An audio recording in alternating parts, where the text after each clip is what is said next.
ye sorry ani ekeka emaye bi hu nsem se wo ye slay queen wo ye say sana ema ni bi nso wo honom a wonom no waye wo hu se wo mo wo hu adwa ese wo ye slay queen ana se wo be ya manipa nyina ehu se o ye nam ne ye mema sika ne ye de hwe ye ho ana se bibisa ne da bi enso sa wonom kra na ye ne kese aso me ko bibisa sa de nti na me kasa ye nuaba nana adwoa anan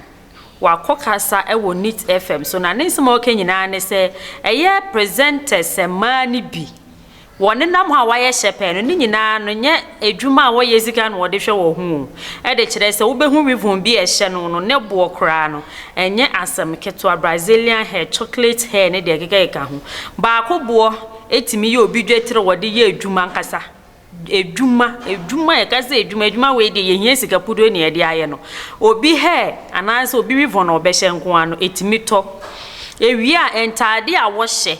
wa wo hwe entade nani enne se de atade ne si da nipa no ho na wasi foma wafiniti so a wusi foma wadu ne ho nam ani no na fe sane ko ne na ase empabo a hye no ebi ne wedie nani kura mpo ne nku a wode sra na nya easy all in the name of me TV presenter and I say me a presenter and I have to look good. Now look good and your musica or your salary and your pay award ye de say wuti a sama na adwa air can just say pay na award ye and yesika a timi church as anya me nyinaka e bi so na nipa no wo car ekita no kra no wuti aso ba ko a se ne betwi fuel no enya agro enti ne se nipa no esiesie ne ho wasa kwan nyina so wo ye ne t-shirt pen ne wo sisem entade yi wo sisem na wo sisem empaboa no wo sisem ka ekita no kra enya agro no bisa ho se he en wo nye sika no eno na adwoa e kire se wono mo emma na wo ye presenters ne de wone mema ne bi deda pa we ya dance die wone mema ni bi deda enti se obi a presenter ni titru ema ni bi na we presenters no mo ni be ma enante anase mema wone na ye kra na nye 7 wo kata so wo ka hwehwe so saa mako 7 na wone wo nam enti se we na etua etire yesika we nsu tua obi be ka I want to change my wardrobe honso so ekita wobi ansana ni shoes a washe so eno so obi na fa ho ka srade a wo be sra obi na fa ho ka ansana fuel obeto egu ne ka mu wono sai ni pa krono ne be fa ho ka e de kire se ontimi mfa ni nyina anto ono oba na ne ho so ena ontimi nka se wo fa be ma ba ko na mienu pe be ma no ontimi nye sa nyema we nyina emfa ma no entina ne tintini ni tietie mu no e wo se wo de tata so akoye se bompa to bompa no kwadwo kwaku kofi yaw na je say I to say list in wako hospital near but consulting room 1 next inti se etie ye na wo so this week obey ni tia na na wako de also tua ho wo firi ho no ma was next I want to change my wardrobe no waje next I have to fill my car no waje inti eno ani ade a ekokokoko so a wono mo eye inti se wo hu se we binom nam ho no ma ye shepe sta na wa betena TV so ana se radio so no obo adwuma ne de wo obo de na ni pay no so de wo beji nanso na niam a wo ho a wode koba ni nyina ne mu biye ni honom a eye wonom esika na emum eye mbema sika ena wode esiesie wo ho na eno na ebiru mu bisa se enti se wo beto ka na wo bedem na waya ma obi ehu se wo so wo ho wo bi no eye o sha na wo ni sika wo de beto fuel a maame ha ho nkopeka nam evi se wuntimi ntua na emum no enya wa adwin se bi a wo de we be ye ke wankasa waso adwaman bi bo a waso slay queen bi ye na wo de fa adwuma ho a enka ne saa e de kire se obi eni ho obeye bibi a enye ne person ne je ho so obeye e na wo ye dia wo beye bia na ya de wo susu wo akomam ni wadwi mu sa ade me person me ye enti na wo ye wo mfa enkonko hye bibi you don't blame it on something say bia oh we enti bibi say enti na me ye say there bi we ni na je ho sebi adwaman na apese wo bo me masem na apese wo ye enu nti no wa hyeda no wa fa wo ho wo sa kwan no so na wo de adwuma ya katakata so se na adwuma e wo se me ho ye fe wo se me yese esan adwuma me ye nti na enu nti no wa hyeda fa ho na wo de ye memasem sa wo hwe na sa wo sika enso a maame ka no jai to anas wo bi no wo to ache wa manipa ne hunu se wofa ke ya wodi che media mi ni sika me de koto fi odi agugugugu mu no ntine se mere so na se metwi kan na se fu ali ni mu a wa ho na me yeden me ba ba jiska na me de atofu odi agu manipa ne nya awe eno ma wo kwan eno nkyere ese koye memasem anas se kofa mema ne tata so saa na sa online na fedidi na we wa hyeda betena se adwuma a wo you need to look flashy entine wasa wo ye memasem na wo je o mo de tata so saa na cheze wo de hwehwehwehwe wo ho ave ye to aso a enne izene wo ebinom de wo ho ato ho no ye memasem no bi beka se kura de wiase se de aduro no ehwe se de youth ni ye wo ho ne ade na chese virgin kura ebi ni wiase obi timi ka che ne yonko se o me de be me bitimi ka se me de me ware a me pe virgin na ne yonko na yi na no se hwe wo pe virgin we na wo no wa buru amanfo de mu awie no hwan na ono de ohu de no montra na wo de kofa na as virgin ene de enya adwuma virgin de asan wo pe bi de age wo to akwala no wo ne ma meyem ansa watimi enya virgin no wa ware no ai na no no so no yensem bebre ne ga na ye we bi no mu a wo mo ye virgin asema me pese me kire wo no so wa ye be ma de se ye ka ne se ye si holy won ana me bo aha ye wo be ma mo ye holy ene ye wo man so mo ye virgin e wo wiase mu ha ne titiru ne ga na me mu hanom e bia wo be hu se ma bu no mo ne nanam ho sa won ta de hyem won ne ye mu bi no enso ani but obi wo honom kra na ye life ene fe ene wo de yes na emom no si ye ka se virgin a wo ye virgin intimi bebubu edin bi no mo de a kire wo mo ye Ghanaian celebrities ana say Ghanaian ladies aye nim wo mo pa a mo ye virgin se ne be ya wo so de betu ho for say wo ya abayo bi a wutie mi a wo hu say se nkrofo ikrampo bebembemben so madui awa abrabom na se wotimi ye virgin pa de ne o me so metimi aye ai me so metimi aye na say wo ye be ma wo ntena se nka say o be ma de se be ma de o be ma de virgin kwan se ye ne we ya be ma kra na obi wa no kasa we holy a won fa for kra ti misrew ebe wie che be kasa enti na wo ye wa de jimijimi no enti na wo de wo ye wa de sei enti na wo de wo ye wa de sei na ko ye se we holy a ya won ye bia wo ya e kire ze wo no won sheda anye common persons asa why odd won fefo hia no aye odd wa da musunku woni ye bi nsheda ntumu ya asa wo ya fere ade kura too much ne ade ha afa bewie chi na won fefo esro nanso me kire wenne me bubodin me bebubodin me bubodin ni wi a wo be hu se o ehu be hia asa me nso ana asa me kasa me ye virgin a metimi esimebo na me de me ho esi hoyi amerade se afore kronkron a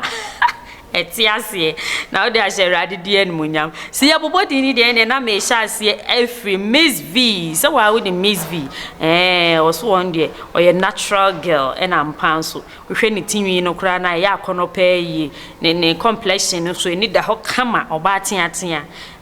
if you want my body then come see my mommy aha oye collaboration on Niger Ghana versus Niger wono ho asem na making Miss V was woye virgin I didn't know ya wanwa now they just obi ye celebrate on want to be my virgin ana was woye virgin e wo mu se celebrate adwuma no wo hie nkrofo bebre aya na sintidua nyina deda wanim enso no wotimi bɔ ne nyina tra ai na me ne wo ka say Miss V wo ye virgin enti abayo a wo soso wo ba ana se se wo so wani gi Miss V nwom ho de a wo se wani timi gye ne nwom ho ma wani gye ne bibia ho sa ho behia ese se wo pɛ na asam so de obetimi aye wo nema bi yie Miss V ye virgin enti na ho behia se mayo aye nso so ebetimi adi ye ho so na agya ya ye kronkron sa afore etiase ha afei mi fi hono a na meko eye Bellamundi ya Bellamundi TV3 oba tiatia oba osono ono so ye virgin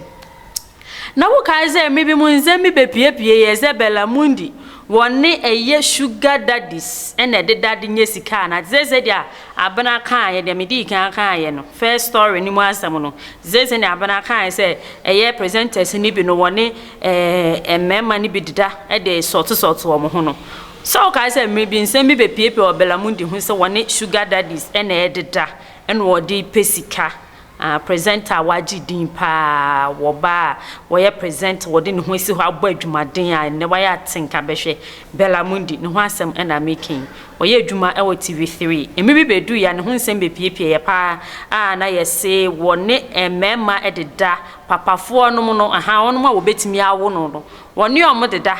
na ono so de acheke ne how far na je say papafo penifo na nti papafo penifo mutimi wo sika sa na wo keke wotibom no ye adwuma bi wo Ghana ha nti mebunu munye adwuma anya ana wo de no so meba so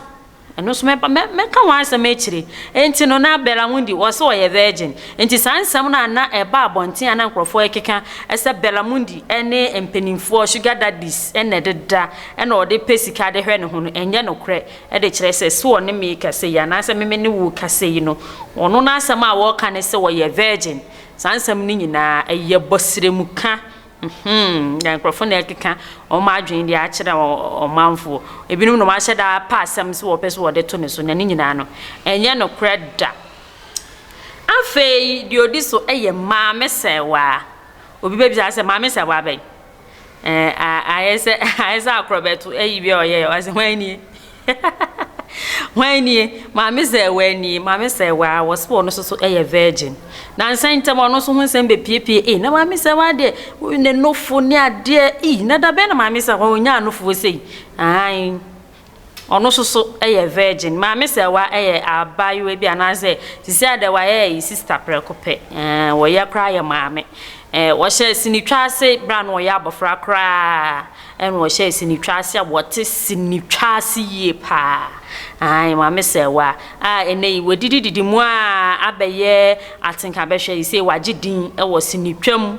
wagidin wo sinitwam said the American what ase wagidin wo sinitwam wo no ho asem na making wo se wo no so eye virgin no sinitwa ni mu no anase wo nyini ba ni nyina no wo hyehyehye mema bebre nkrofo bebre make attempt anko wo pese eja enko wo twam e wo ho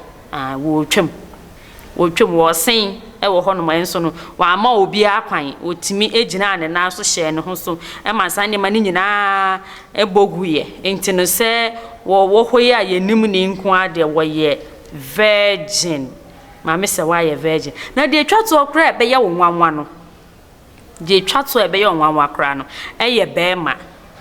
Dope Nation enti mema ho fefo won so kra wotimi de won hu si wasa for rate ase de ene ne wo se but sa enkrofo we kra sa metisa no mzi secondary school ba ko si wo ye ibio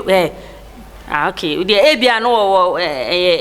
o se o ye ma enkrofo hu se o se de wo ten because se dem di kan kan no mema ni bi wo ho no ma o mo ka so mo ye holy sana na ase ye twetwe wo no na we mu so de o ma ye celebrities nku yi de ukogina ba bi ko kan sem bi de ene ne ya fan World Cup but Thomas Momo can say almost so muhu or bad. Because of muhu or bad, I mentioned as a via almost for many who are bad, yen and I mentioned it. Just so we holy on fire or home can or bad. Ha, when ye be that, son, I'm a patch. Aha, enti who be here so me when you wait me I be be my dear when there in the know what I said but be my dear me when you also bet me I said they almost so my bomb home near met me at now holy enti ne say and me so cry my da kwa me best start here say me so met me I virgin so sre o sre na me de o ABC ma me da kwa me da wase e ma mo enehwe